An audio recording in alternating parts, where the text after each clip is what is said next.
PTM वाले फौज के खिलाफ जलसों के लिए चंदा इकट्ठा कर रहे हैं। ये पाकिस्तान का हिस्सा है या अफगानिस्तान का? भाग भाग कर जर्मनी और अमेरिका क्यों जाते हैं? क्या इनके मसाइल मोदी ने हल करना है? क्या आइन और कानून सिर्फ फौज के लिए है, बाकी लोगों के लिए नहीं? डीजी आईएसपीआर ने पीटीएम से अहम सवालात कर दिए। कहा, इन्हें जितनी आजादी लेनी थी ले ली, मुल्की मफाद में हर फैसला करेंगे।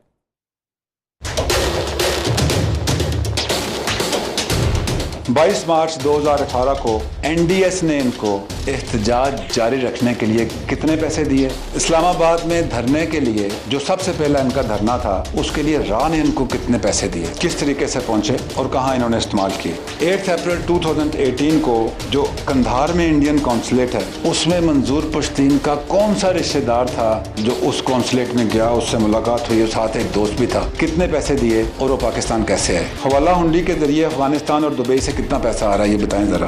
आप रियासत पाकिस्तान का हिस्सा हैं या अफगानिस्तान का हिस्सा है? आप पाकिस्तान की पॉलिसी पे चलेंगे या अफगानिस्तान की पॉलिसी पे चलेंगे? मोहम्मद इस्माइल बोन जोंदोन टीवी का पीटीएम से क्या ताल्लुक है? इंडियन डिप्लोमेट्स ने कितने डॉलर दिए, किस लिए दिए और कैसे आप तक पहुंचे? एसपी ताहिर दावर शहीद होते हैं अफगानिस्तान में, क्यों मना किया गया कि ये बॉडी जो है वो हुकूमती नुमाइंदों को नहीं देनी? टीटीपी आपके हक में क्यों बयान देती है? आप जाके हर उस बंदे से क्यों मिलते हैं जो पाकिस्तान और पाकिस्तान की अफवाज के खिलाफ बात करते हैं? हर वो बंदा जो हमारे खिलाफ बोलता है और वो बाहर ही रहता है, मैं नाम नहीं लेना चाहता, आप उनके साथ मिलते हैं, उनके साथ बैठते हैं। अगर आर्मी चीफ ने पहले दिन ये बात ना की होती कि बेटा इनके साथ प्यार से डील करना है, वरना आपको डील करना कोई मुश्किल काम नहीं है।